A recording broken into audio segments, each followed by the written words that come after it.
फलटण सभापती निवड वादात ओबीसी समाजाचा अपमान, लक्ष्मण हाके. फलटण पंचायत समिती सभापती निवडीत येथील दोन्ही राजकारण्यांनी कायदा पायदळी तुडवून घटनेचा द्रोह केल्याचा आरोप ओबीसी नेते प्रा. लक्ष्मण हाके यांनी केला. बेकायदेशीरपणे पंचायत समिती सभापतीपदी गैर ओबीसी व्यक्तीची नियुक्ती करून ओबीसी समाजाचा अपमान करण्यात आल्याचे त्यांनी पत्रकारांशी बोलताना सांगितले. फलटणमधील राजकीय मंडळींनी ओबीसी बांधवांचा फक्त मतांसाठी वापर केला असून सभापतीपद ओबीसीसाठी राखीव असताना ओबीसी उमेदवार चालत नाही का, असा सवाल प्रा. लक्ष्मण हाके यांनी उपस्थित केला. ओबीसी समाजाच्या भावना तहसीलदारांपर्यंत पोहोचवण्यात आल्या असून लवकरच फलटणमधून मोठ्या आंदोलनाची सुरुवात मोर्चाद्वारे करण्यात येणार असल्याचे त्यांनी सांगितले. राज्यात ओबीसी समाजाला जाणून बुजून अडचणीत आणण्याचे आणि त्यांचे आरक्षण संपविण्याचे प्रयत्न सुरू असल्याचा आरोपही त्यांनी केला.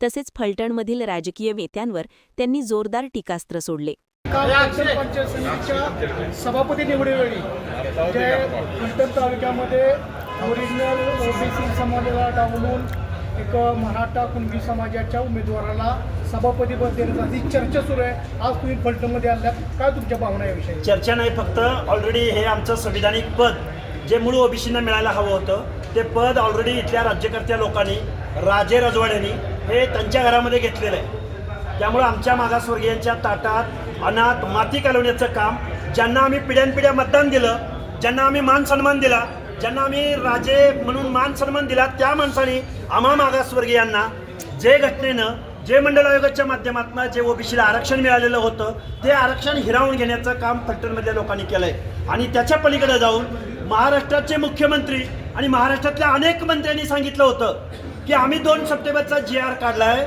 तो मूळ ओबीसीच्या आरक्षणाला धक्का लागत नाही. मग त्याची प्रयोगशाळा आमच्या फलटणमध्ये केली का तुम्ही? ही प्रयोगशाळा कोल्हापूरचं महापौर पद देताना तुम्ही कुणाला दिलं? पिंपरी चिंचवडमध्ये, पुण्यामधली परिस्थिती काय? त्याचबरोबर अहिल्यानगरमधला महापौर कोण झाला? त्याचबरोबर छत्रपती संभाजीनगरमध्ये काय, दौंडचा नगराध्यक्ष कोण झाला? अशी शेकडो उदाहरणं आमच्याकडे आहेत. त्यामुळं इथल्या राज्यकर्त्या लोकांनी ओबीसीच्या अनाथ माती घालवण्याचं काम केलेलं आहे. आज रोजी ओबीसीचं आरक्षण संपलेलं आहे. हे झालं पंचायत राज निवडणुकीमधलं. MPSCची यादी घ्या, UPSCची यादी घ्या. शिक्षण आणि नोकऱ्याच्या एंट्री पॉइंटला बोगस सर्टिफिकेटचा सुळसुळाट या महाराष्ट्रामध्ये सुटलेला आहे आणि मूळ ओबीसीचं आरक्षण संपलेलं आहे. ओबीसींना माझी विनंती आहे, आपल्या लेकरा बाळांसाठी, आपल्या आरक्षणाच्या संरक्षणासाठी तुम्ही एकत्र या, अन्यथा गुलामीमध्ये त्यांची गुलामी करायला तयार राहा. सर, आपली पुढची भूमिका कशी असेल? हे बघा, 24 तारखेला 24 मार्चला फलटणमध्ये ऐतिहासिक असा मोर्चा होईल. लाखोच्या संख्येनं आमचं आरक्षण कसं संपलंय, आरक्षणाच्या संरक्षणासाठी फलटण हे क्रांतिकारकांची भूमी आहे. फलटण हे ओबीसींची भूमी आहे. ज्या लोकांना आमच्या दारात मतं मागायला यायचे त्या माणसांना आम्ही हा जाब विचारण्यासाठी 24 मार्च रोजी आम्ही ओबीसी आरक्षण बचाव, ओबीसी एल्गार मोर्चा, नवे पर्व ओबीसी सर्व ही भावना डोळ्यासमोर ठेवून आम्ही येत्या 24 तारखेला फलटणमध्ये मोर्चा काढत आहोत, मोर्चाची हाक देत आहोत. आताच आपण बोललं की सध्या अर्थसंकल्पीय अधिवेशन सुरू आहे आणि ओबीसी व त्यामध्ये सुद्धा अन्याय झालेला आहे. हा अन्याय कायमच होत आलेला आहे. ज्या फुले शाहू आंबेडकरांनी देशाला दिशा दिली, ज्या फुले शाहू आंबेडकरांनी पुरोगामी विचार महाराष्ट्राला दिला, त्याच महाराष्ट्रामध्ये ओबीसींना 0.5% वर बजेट दिलं जात नाही. ही शोकांतिक आहे. आज आमचं पंचायत राजमधलं आरक्षण गेले तर आम्हाला एवढे वेत नाहीत, पण आमच्या हक्क अधिकाराची तिजोरी इथले कारखानदार महाराष्ट्रातले आमच्या बोडक्यावरती बसून आमची पिळवणूक करण्याचं काम करतायत. हे आम्ही ओबीसी बांधवांना समजावून सांगू. 24 मार्चला जो आपण मोर्चा काढताय त्या मोर्चाला ओबीसी समाजातील किती जाती तुमच्या बरोबर? सगळ्या जाती, कुणीही मागं राहायचं कारण नाही.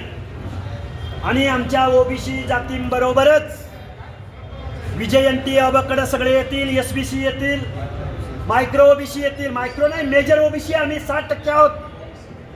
पण आमच्या बरोबर SC आणि ST बांधव, दीनदलित बांधव, बहुजन बांधव सुद्धा येतील. आज आम्ही जात्यात आहोत, तुम्ही सुपात आहात. आज अॅट्रॉसिटी कायद्यासंदर्भात मंत्रिमंडळातली माणसं बेजबाबदार वक्तव्य करतायत, त्याचा सुद्धा निषेध करायला इथं आमची आंबेडकरी जनता येईल.